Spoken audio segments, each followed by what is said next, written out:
The house next door was supposed to be empty when I broke down on my front lawn gripping my suitcase like it was the last thing keeping me from sinking. But then he stepped out, Dominic, and everything I thought I had under control cracked a little more. I was not ready for a witness, especially not a stranger with the kind of gentle face people trusted instantly. I remember thinking I should stand up, brush the dirt from my jeans, act like a normal human with a normal life that had not just collapsed in under 3 hours. But my legs would not move and my throat felt too tight for explanations. Grief and humiliation do that sometimes. They choke you until you cannot decide which hurts more. Dominic did not ask questions at first. He just walked over in steady, quiet steps and crouched beside me like he had done this before, helped broken people, before held them together without being asked. Maybe he had. Maybe life had taught him how to approach someone whose world was falling to pieces.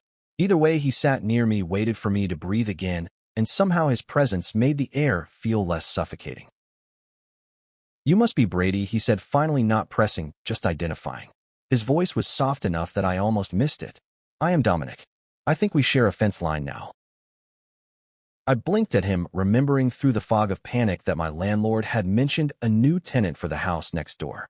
I did not expect him to be handsome in that easy, effortless way or kind in a way that did not feel performative. And I definitely did not expect him to be related to the man who had fired me earlier that same afternoon. Not that Dominic seemed to know yet. He glanced at the half-open suitcase, the scattered clothes, the resignation letter I had crumpled in my fist, the shaking breath I could not control. Then he looked at me with a kind of steady concern that made my chest tighten. "Rough day," he said. The understatement of the decade. The truth was, today had been the implosion I had been outrunning for years. My boss Mark had cornered me in his office and with this cold, detached tone told me he no longer needed someone who could not keep their personal life from bleeding into their work. He said it like he was offering me advice, like he was doing me a favor, as if I had not given the last 3 years of my life to his company. He did not mention that he had thrown me under the bus for a mistake his nephew made last quarter, but that part hardly mattered now. I do not know why the words came out, but they did. I got fired, and then my boyfriend left, and my car died, and I think the universe is telling me something, but I have no idea what. Dominic did not laugh, did not wince, did not give me the pity look people always give when they hear your life is a sinking ship. Instead, he just nodded slowly like he understood more than I had said. "Okay," he murmured. "That is a lot for one day. But you are here. You are breathing. And you are not alone right now." Not alone. The phrase hit harder than it should have. Maybe it was because the last person who promised not to leave walked out just 2 hours earlier, slamming the door so hard the frame still vibrated. Maybe because I had spent years trying to fix everything by myself and never once let anyone simply sit with me in the wreckage. Dominic shifted to sit beside me, not crowding, just sharing the silence. And somehow the silence felt safer with him in it. "Do you need help getting up?" he asked after a moment. I shook my head, even though the answer should have been yes. He did not argue. He just stayed. The wind picked up, brushing loose strands of hair across his forehead, and I realized he looked younger than I first thought, maybe around my age. But his eyes carried something older, something like quiet endurance. I wondered what he had been through, who he had learned patience for or from. "I do not usually do this," he said suddenly, as if confessing something. "Move to new places, I mean. Or approach strangers who look like they might punch the pavement out of frustration." I let out a shaky breath that almost resembled a laugh. "I am not violent." He smiled. "I figured. You have the posture of someone who apologizes to furniture after bumping into it." The laugh escaped fully this time, and the sound felt foreign, like it belonged to someone who was not currently falling apart. Dominic breathed in as if relieved. "There it is," he said quietly. "The part of you that is still in there." I looked down at my scraped knuckles, at the suitcase, at the mess of my life scattered across the lawn. Shame tugged at me again. "You do not know me." "Maybe not yet," he admitted. "But I was raised to show up when I see someone hurting. My mother used to say it does not matter if you know the name of the fire. If you see the flames, you bring water." His words sank into me, slow and warm and dangerous in the way hope can be dangerous after a bad day. I swallowed. "Why did you move here?" I asked, trying to shift the attention away from me. He hesitated only a moment. Needed a restart. New scenery. New routine. New everything. That sounded familiar. Before I could ask more, he stood and offered his hand. I stared at it for several seconds like it was an exam question with too many possible answers. "Let me help," he said. "Just this once. Just tonight." The last person who helped me left as soon as things got complicated. The last person who said they cared made me feel like caring had an expiration date. The last person who touched my hand before this did it only to let go permanently. But Dominic was not them. So I took his hand. Warm, steady, solid. He lifted me easily, pulling me to my feet. I nearly stumbled, but he caught my elbow, guiding me gently until I stood upright. "There you go," he said, soft, but full of quiet encouragement. I should have let go of his hand. I did not. Not immediately. It took a few seconds before embarrassment crawled up my neck and I released him. "Sorry," I muttered. "Do not be," he replied. "Sometimes we hold on because we need to. Nothing wrong with that." His voice carried no judgment, only truth. We gathered my scattered things together. He helped fold my shirts, though I insisted I could do it myself. He helped close my suitcase, though I pretended the zipper was stuck. He helped carry my things inside, though the boxes were embarrassingly light. He did all of it without comment, without discomfort, just presence. The evening light dimmed into late dusk, and my living room filled with shadows. When the last box was placed on my couch, Dominic stepped back, brushing dust from his hands. "You doing okay now?" he asked. I wanted to say yes. I wanted to lie because lying was easier. But something in his expression made me choose honesty instead. "Not really, but better than earlier." He nodded. Sometimes better is enough for the first night. I studied him, then the way his shoulders were relaxed, how his posture was open, the way he seemed to see me clearly without looking through me. It was rare, maybe too rare. "Can I ask you something?" I said. "Of course." "Why did you help me? Really?" He exhaled slowly, looking down at his hands before meeting my gaze again.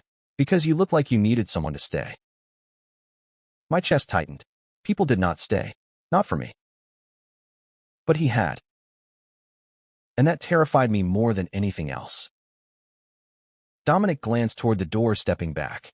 "I should let you rest. But if you need anything, I am right next door." "You live alone too?" I asked. "Yeah, but do not worry.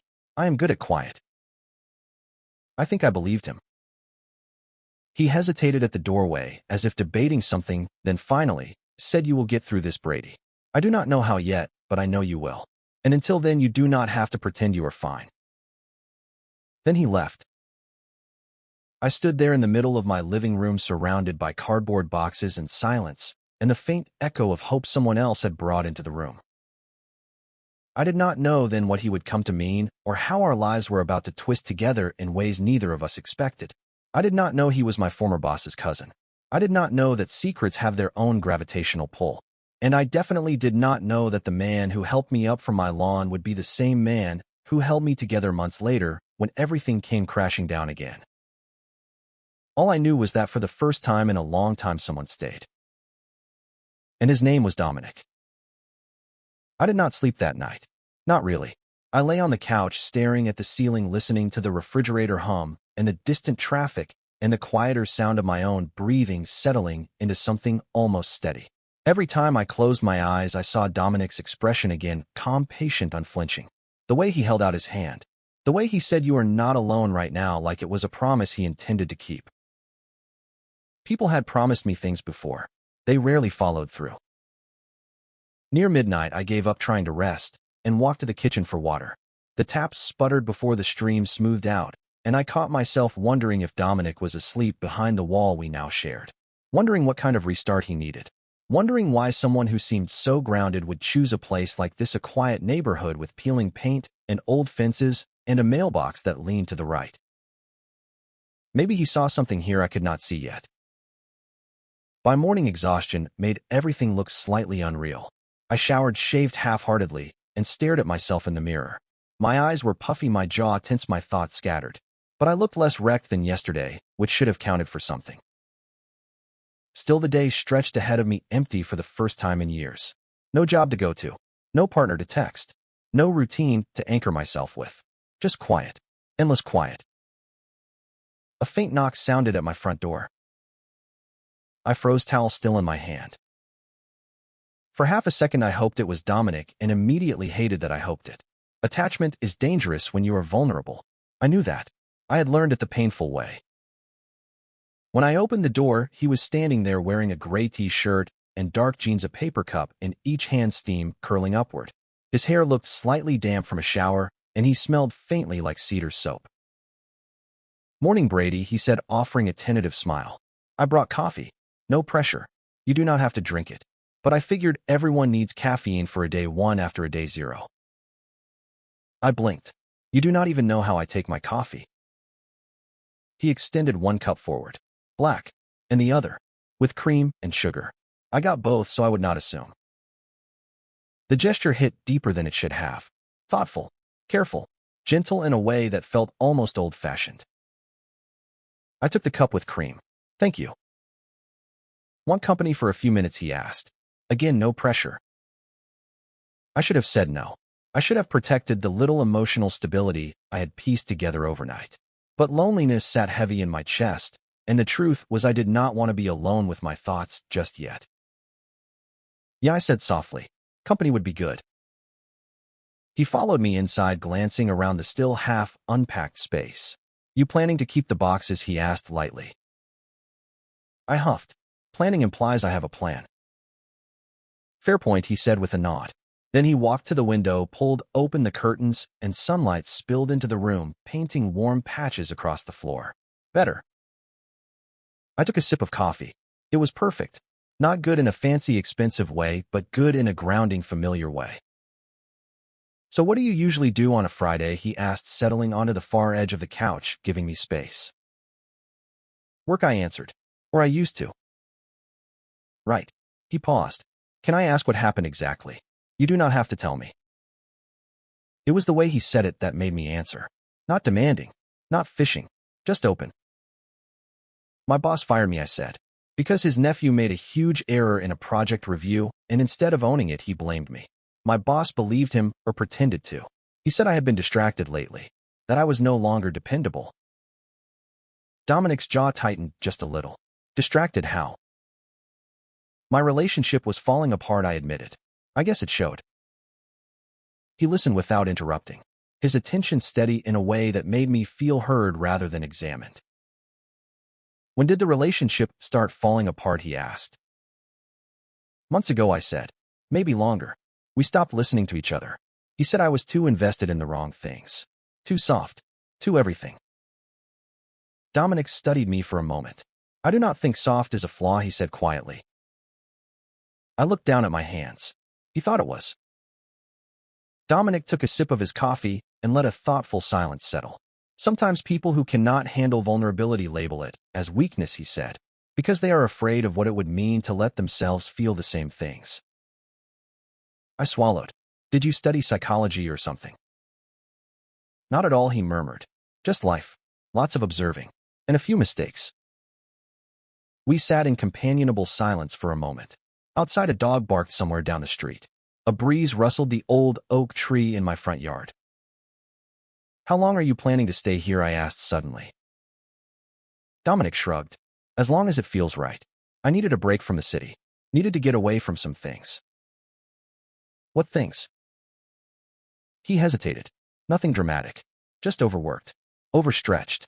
I burned out and did not notice until I could not function anymore. So I came here." That surprised me. He seemed so centered, so calm. It was strange to imagine him unraveling. "What did you do before you burned out?" I asked. He looked down into his cup. "Finance." I grimaced in sympathy. "That would do it." He smiled. "Yeah, 12-hour days, 6 days a week. I started forgetting what sunlight looked like." "Is that why you help people so easily?" I asked. He blinked. "I do not know what you mean." "You walked out of your house yesterday and saw a stranger melting down on his lawn. Most people would have pretended they did not see. You sat beside me." He rubbed the back of his neck almost sheepishly. I guess I just know what it feels like to fall apart quietly in front of people who never notice. Something tugged deep in my chest. No one had ever put it that way. Before I could answer, a loud vibration came from his pocket. He checked the screen. His brows knit briefly before he muttered sorry and declined the call. "Everything okay?" I asked. He nodded, but the gesture looked forced. "Yeah, just family. They can wait." Family as in Mark, I wondered.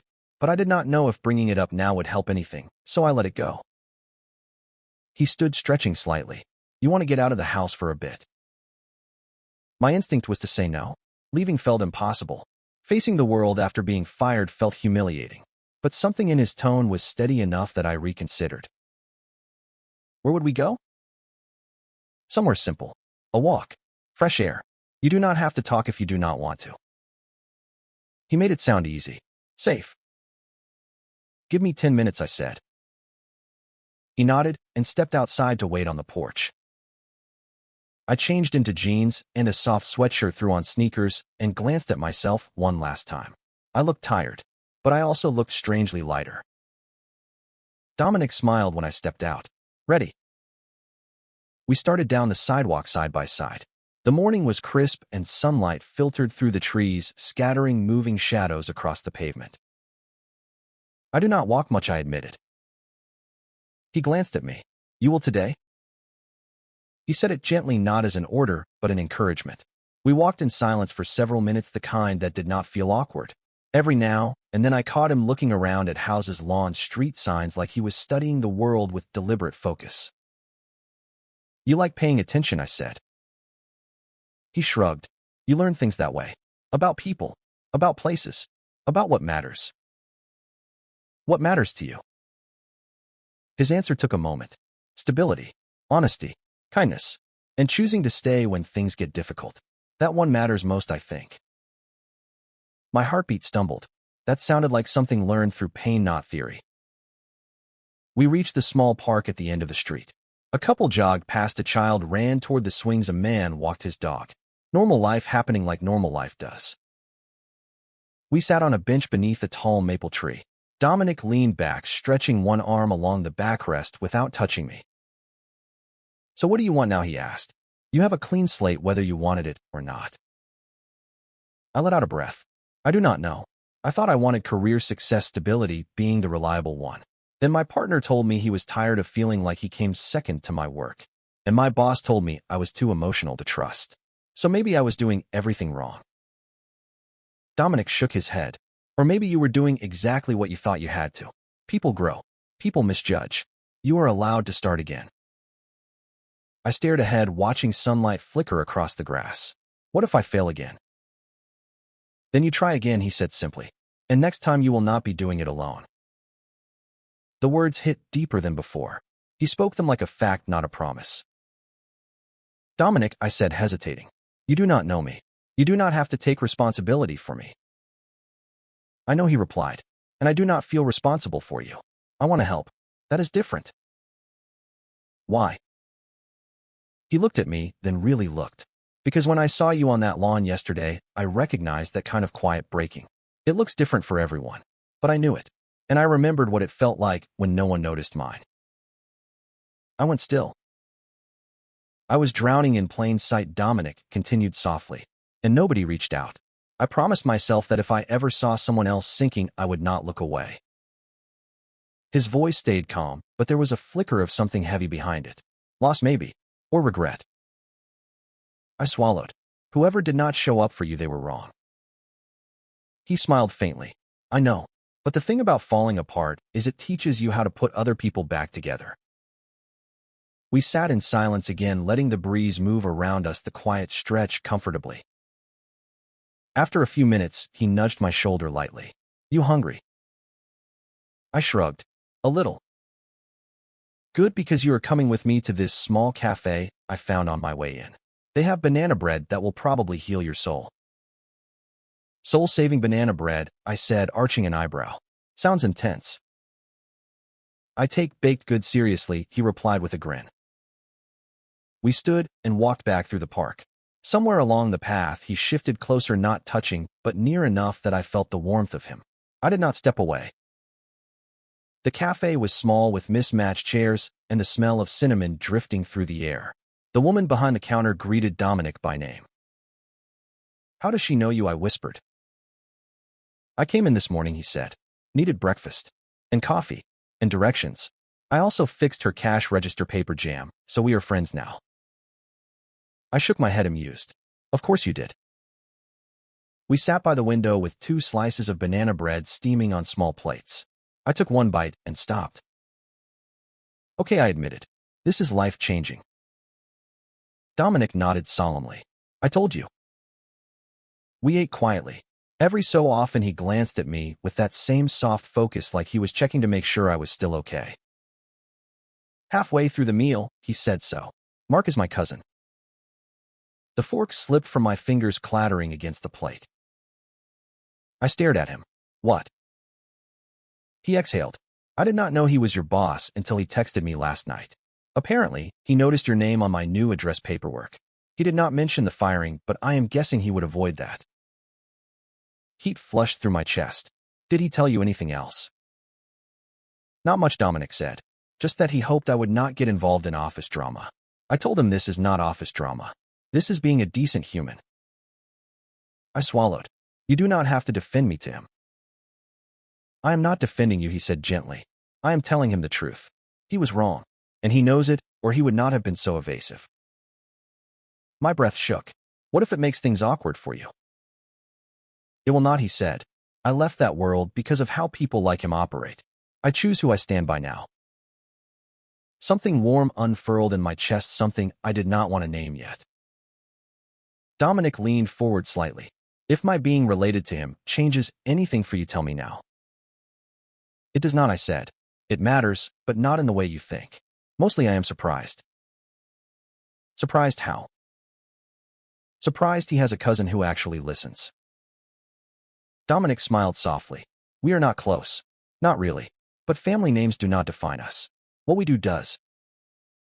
The rest of breakfast passed in an easy rhythm. When we finished, he paid despite my protests, and we stepped outside into the cool late morning air. "You want to walk home, or take the long way?" he asked. "Long way," I said without thinking. He looked pleased. As we walked, a quiet recognition settled between us. Not romantic, not yet, but something like trust beginning to grow roots. At one point, a gust of wind pushed my hair into my eyes, and I cursed under my breath. Dominic reached out, gently brushing it aside without thinking. His fingers barely touched my temple, but the contact sent a strange, soft shock through me. "Sorry," he murmured, stepping back. "Reflex." "It is okay," I whispered. He studied me for a heartbeat, his expression unreadable, then turned forward again. When we reached my house, he hesitated. "I should let you rest. But if later you want company or need anything, I will be home." "Thank you," I said quietly. "For today?" He shook his head. "Thank yourself. You chose to get up. I just walked beside you." He turned to leave, but paused. "And Brady?" "Yeah. I am not going anywhere." The door clicked shut behind him, leaving me with a silence that felt entirely different from yesterday's crushing kind. This one felt expectant, full of possibility. And for the first time in a long time, I let myself believe that maybe someone truly might stay. The afternoon unfolded slowly, the kind of slow that was not heavy but thoughtful. For hours I wandered around my small house, opening boxes without really unpacking them, picking up framed photos, then putting them face down again, unsure whether their memories comforted or stung. My mind kept circling back to the same place, the way Dominic's voice had softened when he said, "I am not going anywhere." The way he said it, like he meant it, with a certainty I had not felt from anyone in years. Around 3 in the afternoon, the doorbell rang. I hesitated. Most people would call before showing up. Most people would text. But Dominic did neither yesterday, and somehow that made sense for him. When I opened the door, he stood there holding a stack of mail. "Hey," he said, lifting the envelopes slightly. "These were delivered to my place by mistake. I think the mail person had a long night." "Thanks," I said, taking them from him. The envelopes felt light, but my chest felt oddly full. He cleared his throat lightly. I also made too much soup. I somehow forgot I live alone now and cooked like I was feeding a family of 6. So if you want some later, just knock. No pressure. A laugh slipped out of me before I could stop it. Dominic feeding a small army seemed unfairly believable. You are too nice. It is suspicious. He grinned. I have been told that before. He lingered a moment on the porch, shifting his weight slightly. It looked like he wanted to say more, but was not sure if he should. Everything okay? I asked. He nodded. Yeah, just checking in. He started to turn away, but I stopped him. Do you want to come in? His gaze lifted to mine, surprised but soft. Only if you want me to. I stepped aside, letting him pass. His presence filled the room in a quiet, warm way that did not overwhelm, like sunlight drifting through a window. He looked around at the half-open boxes, at the jacket draped over a dining chair, at the mug still sitting in the sink. His eyes did not judge. If anything, they softened. Settling in is messy, he said gently, but you were doing it. I sat on the arm of the couch, feeling strangely exposed. I keep thinking I should have handled everything better. Losing the job, losing him, losing the apartment. Dominic lowered himself to the opposite end of the couch. Sometimes handling things does not mean keeping them from breaking, he said. Sometimes it just means you survive them. His words landed with quiet weight. What did you do when you burned out? I asked. When everything felt like too much. He rubbed his palms together slowly, like the memory sat close to the surface. I shut down, he said simply. Stopped answering calls. Stopped leaving my apartment except for work. I felt like I was walking around underwater. So one day I just packed a bag, gave my landlord notice, and left. My family thought I was being dramatic. My coworkers were annoyed. But I knew if I stayed, something inside me was going to collapse for good. What helped you after you left? He took a breath. Time. Space. And eventually one friend who noticed I had disappeared from everything and refused to let me isolate forever. He checked in every day, even when I ignored him. That was the first time I realized staying matters more than fixing. I watched him carefully. He talked about these things quietly, but not coldly. Vulnerability was not something he weaponized or hid. It was simply something that existed. Is that why you showed up for me? I asked. Partly, but also because I wanted to. I like being around you, Brady. Something fluttered in my chest, something small and unsteady. We sat in a long, comfortable pause. Then he leaned forward, elbows on his knees. Do you want to go for another walk later? Not far, just enough to move around. The house feels heavy sometimes when you have too much on your mind. I exhaled slowly. You are not wrong about that. Does 6 work? He asked. Yeah, 6 is good. He stood, hands sliding into his pockets. Then I will see you at 6. When he left, the house felt different again. Not silent, not empty, just waiting. I spent the hours until evening doing something I had not done in months. I let myself rest. Not collapse, not overthink, just rest. I lay on the couch and listened to an old playlist, letting the music keep me anchored. At some point, I even dozed lightly. When I checked the clock again, it was 5:54. My heart kicked a little. I threw on a jacket and stepped outside at exactly 6 to see Dominic already standing on his porch, hands in his coat pockets, his face lit by the low amber glow of the setting sun. You are on time, he said, smiling. I like that. You are early, I countered. He shrugged lightly. I like that too. We walked toward the edge of the neighborhood, where the sidewalk sloped into a small trail leading toward a creek. The air was cooler now, crisp enough that our breaths fogged faintly. You said earlier you do not like being alone for too long, Dominic said as we walked. That is not a weakness, you know. People need connection. Or maybe I am just clingy, I muttered. He glanced at me with something like gentle contradiction. Wanting stability is not clingy. Wanting someone who does not disappear is not unreasonable. His words hit too close to old wounds. My ex told me I wanted too much. Dominic stopped walking, turned to face me. You do not want too much. You want normal things. Basic things. Kindness. Presence. Commitment. If he could not give that, it does not mean you asked for the wrong things. It means he offered the wrong things. I swallowed hard. The breeze picked up, rustling the branches overhead. I felt strangely exposed in the fading light, like everything I kept hidden was visible. Dominic nudged my shoulder softly. You are allowed to want someone to stay. We walked again silently until we reached the small wooden footbridge over the creek. The water murmured quietly beneath us, catching glints of fading orange light. Dominic leaned on the railing. I used to stand on bridges like this when life got overwhelming, he said. Something about watching water move forward helped me remember that I could too. I stood beside him, the distance between us small enough that I felt his warmth through the chill. Brady, he said after a moment, you do not have to tell me everything. But if there is something that is eating at you, you can say it. I am good at listening. I hesitated. The truth was raw, but it was there sitting heavy in my ribs. I feel like I failed, I admitted. Like everything I worked for is gone, and I have nothing to show for it. Like I was not enough for my partner. Not reliable enough for my job. Not strong enough to prevent any of it from falling apart. Dominic turned his head just enough to look at me fully. You did not fail, he said. You were let down. There is a difference. I let out a shaky breath. What if I break again? Then I will be here, he said simply.